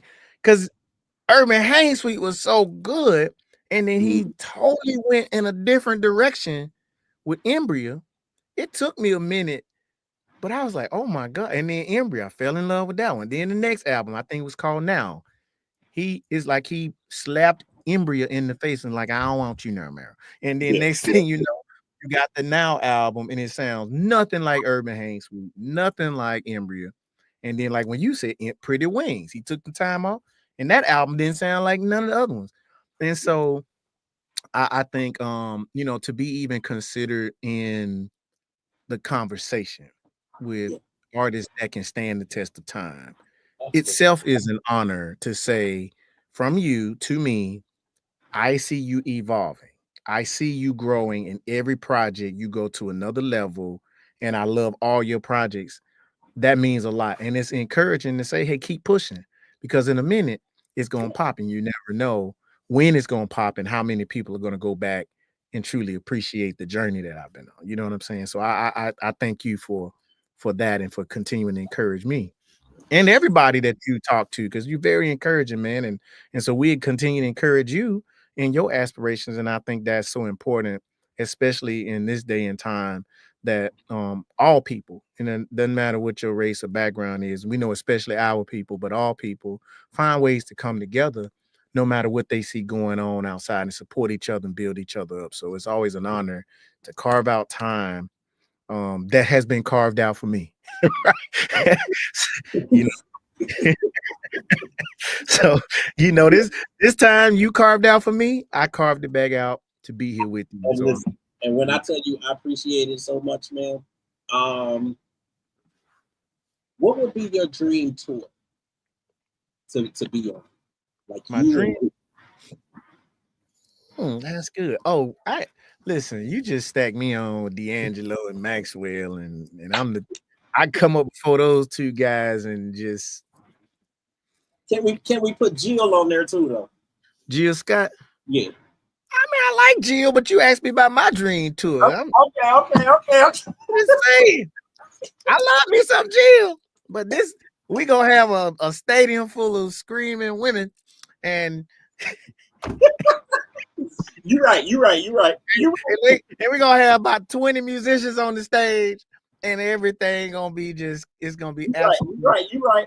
smashing. And You, we D'Angelo, Maxwell. That's it.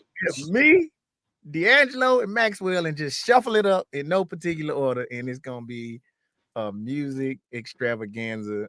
We gotta figure out a way to pull that together, man. That would be an amazing show.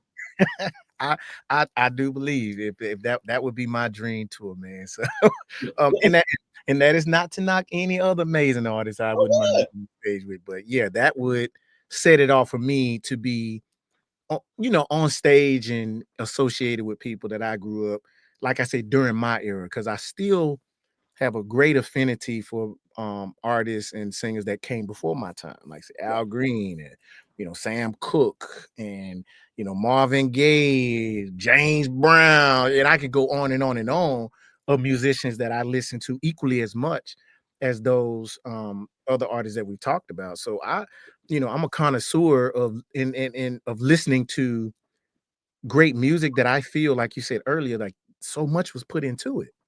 You know what I'm saying? And then, of course, now that you're able to see documentaries of what people were doing and what they were going through, what led to the passion you hear, we finally saw the Aretha Franklin story, and you're just like, oh my God, but you heard it. You hear the soul in the music, but while they were doing it, you may not have seen all the stories. You know what I'm saying? And so I am a big fan of storied music that tells stories, music that connects in that way. And I think all music does that for somebody.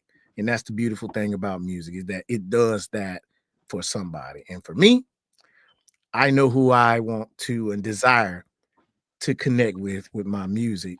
And I hope that they connect with it. I think they definitely will.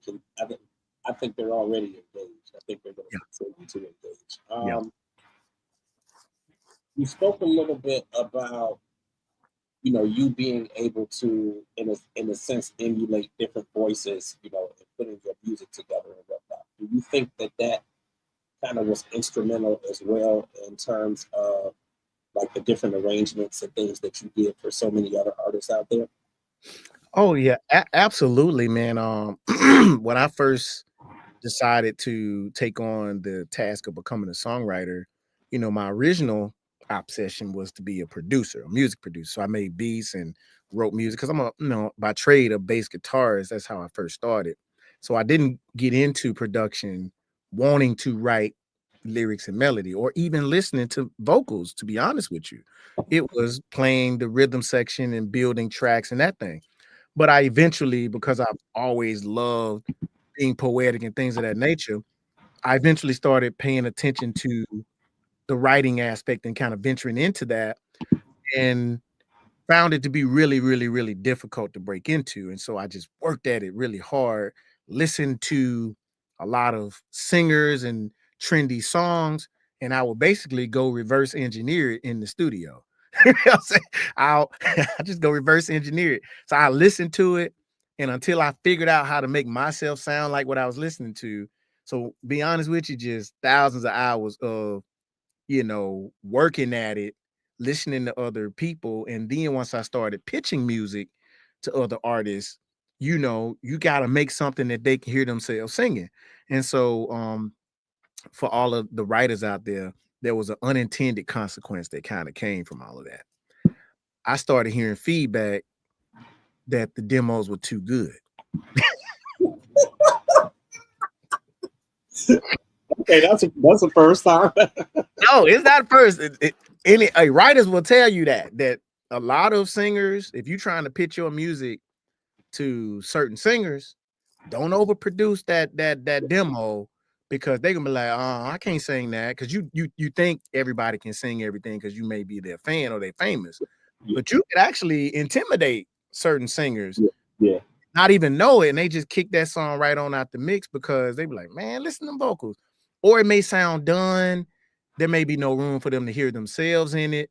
So that was, from some of my my Fred Jerkins with Dog Child music, man, big mentor to me over the years. He's like, hey, we do great songs and demos. He said, but you don't have to overproduce or over sing on a demo, because your publishing comes from the melody and the lyrics, not from the production. And so sometimes you may overproduce a song that you're trying to pitch to somebody, and their producers and their vocal producers and music producers start backing off because it's like, Knicks. So that was an unintended consequence in some ways, that all my songs started sounding like albums. I'm like, man, it's an album. So honestly, that was what led me to do my first album, is that people were hearing about 16 to 18 songs I was shopping. They were like, Man, like, that's an album. Like, man, that's an album. Who's the artist? Like, who's the guy singing? And so I was like, I'm trying to get rid of these jokers. I need a check. I'm trying to get on and get with these famous people. Like, I don't want to be the artist. And so that was a funny thing that a lot of people don't know, is that you have to, if you're pitching songs, it's not always about how great you sing the song. Is can you structure a song in a way that the artist who's going to have to sing it can hear themselves on it? And that's a hit or miss process. You know what I'm saying? Yeah. No, that's good. That's something good, really good for people to. You mentioned being mentored by Rodney Jerkins. That's like Fred Jerkins. Fred Jerkins is his brother.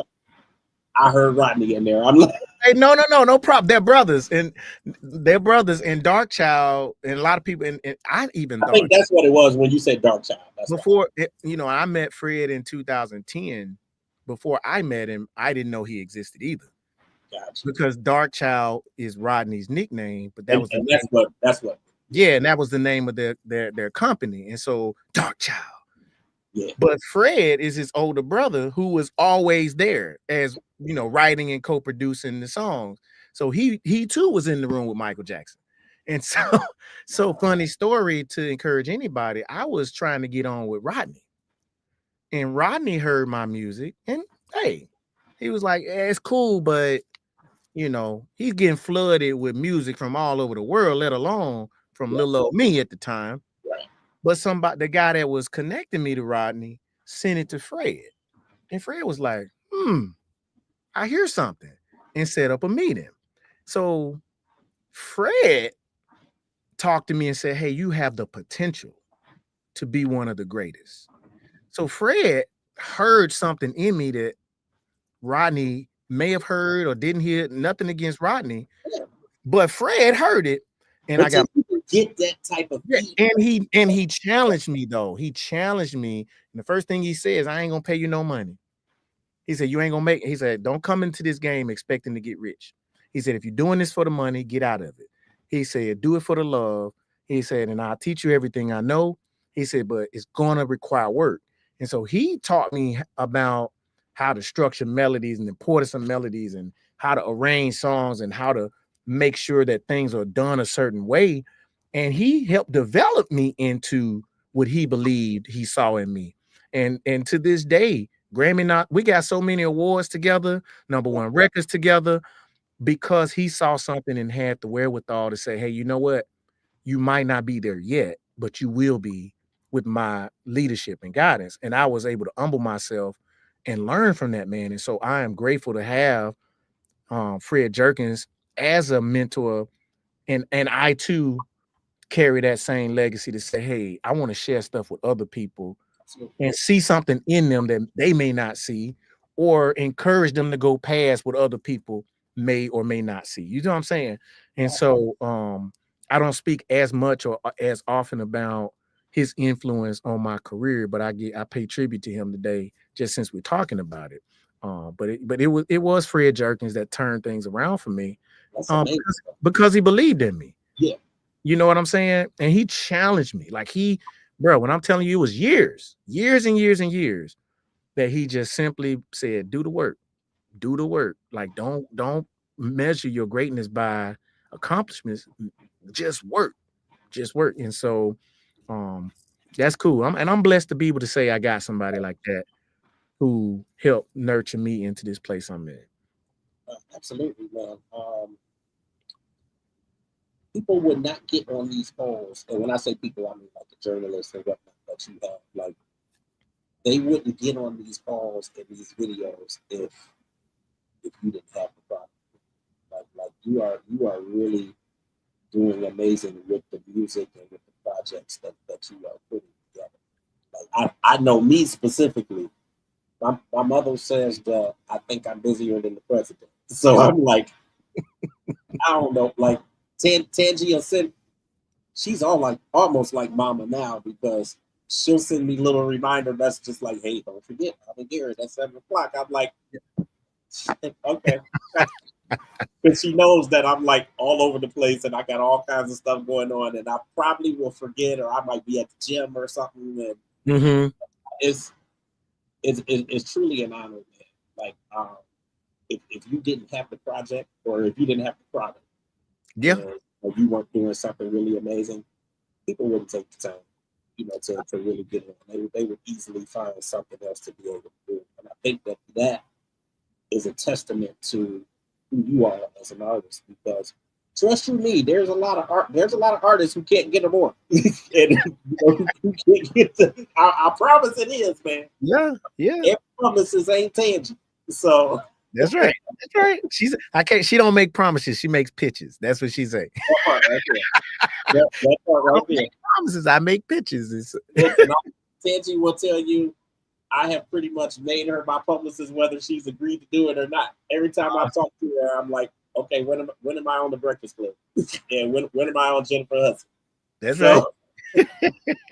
But no, I think she's amazing. I love what she does with you, and I love the approach that you guys take for your projects. Before we kind of get ready to close out, I do want to go back to something that we talked about in our last conversation or our last couple of conversations. Okay. We were partnering with the Dannon Project. Yes. Where is that at now? And are you still working with that? Full speed ahead, man. Big shout out to the Dannon Project, my girl Carrie Pruitt, founding executive director of 23-year-old agency in Birmingham, Alabama, based around the concept of forgiveness and helping those who have fallen short and falling behind in society. And so I found my calling, many years ago, just getting introduced to prison reentry, workforce development by way of my songwriting program called The Right Life, and just grew into seeing that as a part of something I will always do in terms of how I allocate my time, the mission that I serve in life to uplift other people. And there is a lot of great things going on. In spite of what people may see happening around, there's a lot of great opportunity for people to step up and take their future into their own hands. And so, being able to talk to young people as well as adults who have been impacted by the criminal justice system, who are looking to find their way, just sitting and talking to them and saying, hey, if you make these decisions and make better decisions, here's an agency or an organization who are giving you the tools to succeed. And I think oftentimes in society, when people decide that they want to do better, they don't have the tools to actually do better. Absolutely. Right. And I'll tell you that even down to music, there were times I was a part of what's making my music sound so much better is I got high quality information tools. My mics are better. My preamps are better because I was able to invest in better equipment and better tools to bring my talent forward. So some people who in the trap, they don't want to live in the trap, but how do I get out of it if nobody ever presents an opportunity that I can engage in? And so at the Dannon Project, we give people an opportunity to choose success or failure. And that's a beautiful thing because some people don't have an opportunity to choose success, or they may not think that they do, but we put it right there in front of them and show them the way. And so it's always an honor to talk about that. And everything I do from this point forward, even when I'm doing my shows, I'm going to always encourage people to go to dannonproject.org to just check out what we're doing and also donate if you are led to give and sow into a mission that is helping so many people, and we're expanding and growing. So I appreciate you giving me the opportunity to talk about that passion. Yeah, I like to ask about it because I love the fact that you do. Like you said, a lot of people, they want to improve and they want to change and they want to do better, but they don't really have the resources to do it. And a lot of them, once they try so many times and they can't really, get one foot in front of the other, then they kind of revert back to old ways. And That's right. That's like right. that. So I definitely think it's dope that you're doing it, and you're doing it from the heart. So Yeah. you're not doing it for accolades or anything like that, but it's from. So I appreciate that. Absolutely. And this year, as I'm promoting my new album, when people follow me at the Alvin Garrett on all my social feeds, that's Instagram, YouTube, X, and then TikTok, make it TikTok, and on Facebook at the Alvin Garrett. That's at the Alvin Garrett. When you follow me there, you will see snippets and insights of my Right Life class. It's called the Right Life, and it's WRITE, the Right Life, and where we teach people how to script their life by choices and by planning, as opposed to freestyling impulsively through life.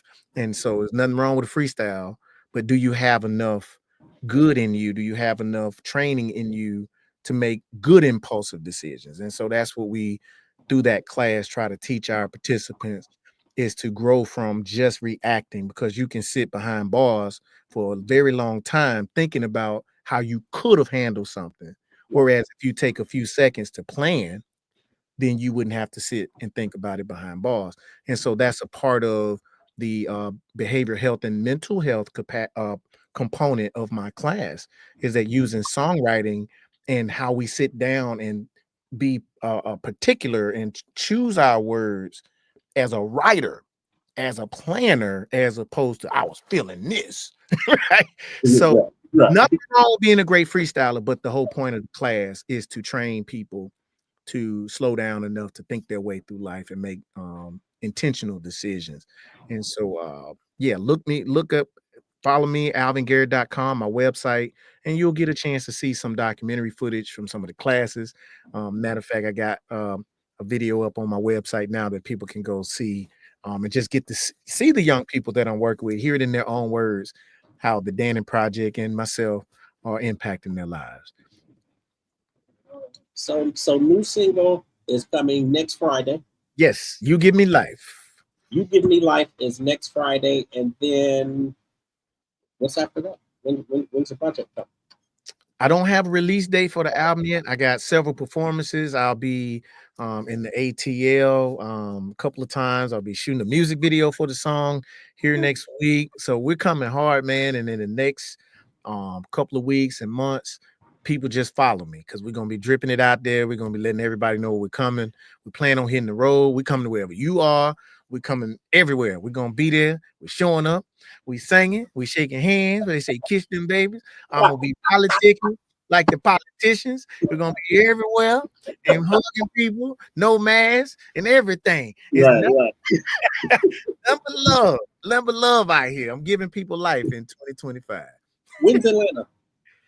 On the 28th, I'll be doing a performance with Sheen Magazine in Atlanta on the 28th, and then I'll be a part of it's called the Love Fest. Okay, I was going to ask you if you were going to February 15th. I'll be performing and doing my Right Life session, but it's going to be called Love and Lyrics, and I'll be sort of doing that same process, but around the concept of love in lyrics and how we communicate with each other, and we, talking, writing songs. It's gonna be real cool, man. And so I'm looking forward to a lot like that. I think I want to go because I know Tandy's been promoting it and everything too. I think I want to go. Come on through, man. Come on through, man. And so it's gonna be an exciting year. We're gonna be doing. My publicist is in Atlanta too. So okay. One of my first publicists, because Tandy's my second one. But we need a bunch of them, just like we need a bunch of doctors. I'm trying to tell you, man. I'm realizing. I'm like, hey, I need another publicist. So it's cool. But I think I'm gonna try to get down there for that. Okay, come through, man. Listen, it'll be awesome.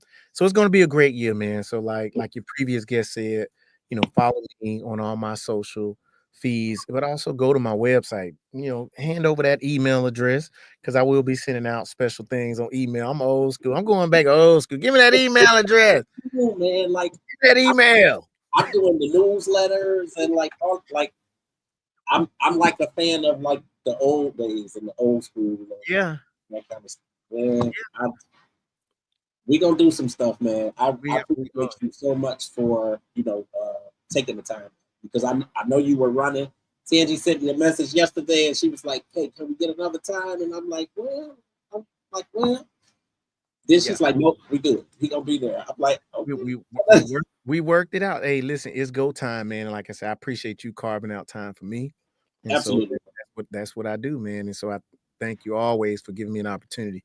And so for anybody watching, until next Friday, where you get a chance to hear my new single, go to all your streaming sites, Spotify, Apple Music, YouTube, any of them out there, Tidal, and just pull up Alvin Garrett and take a journey through all of my wonderful projects in anticipation of my next single, You Give Me Life, which I think is going to give everybody life. I'm telling you. Listen, man, I'm grateful. Thank you so much once again for the opportunity, for carving out the time. Obviously, we'll definitely do this again.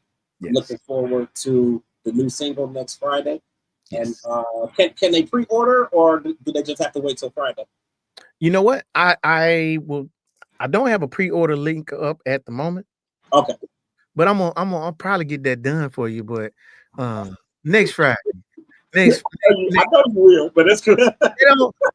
Hey, listen, let me tell you what I've learned. Nothing else on your plate. But I'll be like, don't tease me like that.